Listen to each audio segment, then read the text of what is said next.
Daghan kong nakita nga mga nag-post bitaw nga nangundang na sila sa pag-vlog, wa na sila ka agwanta ni undang. Kasagaran sa mga rason nga akong nakita nila, ang rason yun kay mao na pila na sila ka bulan nga nag-vlog, ang uban naabutan na og 1 year kapin, pero wa pa gyapon nakadawat og sweldo. So mao ginay ako ang nakita sa kadaghanan nga katong nangundang. Ikaduha, kanang gipanglaay na pud ang uban bitaw kay mao na gagmay kaayo og views. Sige ra sila upload kada adlaw pero mao ra gyapon walay pagsaka sa ilang mga followers, walay pag-improve sa ilang mga views, gagmay ra kaayo ang mo views, maglisod og 100 views to 500 views. So mao nang uban nangundang in town sila. Mm. Wala pa na monetize, amutan pa, wala pa na monetize. Nay uban nga na monetize na unta, lipay na kay sila kay na monetize na. Pero sa dihang na monetize na, mag-income na unta kay nag-income na ang ilang mga gipang post nga pictures o videos. So abutan og pila ka bulan nangundang rasad gipanglaay na pod kay ngano siguro sila upload niya gagmay og views nya ang hinatagan karon ni Meta perting pagkagagmaya na sinintabos. Oh, bitaw looy bitaw kayo ang mga small content creator. Magunahuna ko ba grabe jud kalooy in taon.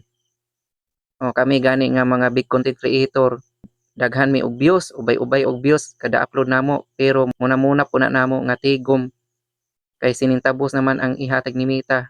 Kay kung maka-views mi og 100,000 views, so ay ha pa mag $1. So unsa nakaha kadtong mga small content creator nga maglisod gani og 1,000 views. So unsaon man taon pagkatigom in taon anang ilahang mga earnings. Kay ang minimum sa PayPal $25. So kung PayPal imong gamit, nya kanang $25 mga kaidol kung gagmay kaayo ka og views. Grabe gyud ang dugayan nimo kuhaon. Abutan na lang ka og tuig, di pa gyapon na nimo makuha ang $25. Oh, naiuban ako kaila nga mga followers nako nag-PM sila nga makuha nila ang $1 sud sa isa ka bulan. Oh, sao man na pagkuha. Moabot na laman ang tuig, di pa gyapon kaabot sa minimum nga $25.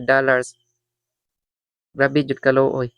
So mao nang uban diha nangundang sila gipanglaay kay bisan og na-monetize na wa pa gyapon nakadawat og sweldo hangtod karon kay tungod sa gagmay na gyud kaayo og kita diri sa Facebook. So ang ako lang ma-advise ninyo diha no. So padayon lang gyud mo, ayaw mo og undang kaysa ngadto-ngadto pohon aduna ray mag-viral sa inyong video, mudaghan ang inyong mga followers, so mosaka po na ang inyong earnings. Mao ra gyud na. Upload lang gyud pirmi kada adlaw. Oh, kay moabot ang adlaw panahon nga motaas ra po na imong views kay dili sa tanang panahon nga mugbo gagmay ang ato ang mga views. So nasay panahon nga mosaka. So inana gyud ang panahon. Inana ang kinabuhi nato diri sa mundo ni Mita. Dili sa tanang panahon nga naa ta diri sa ubos. Adunay panahon nga mosaka gyud ta. Salig lang gyud sa Ginoo mao ra ginay ato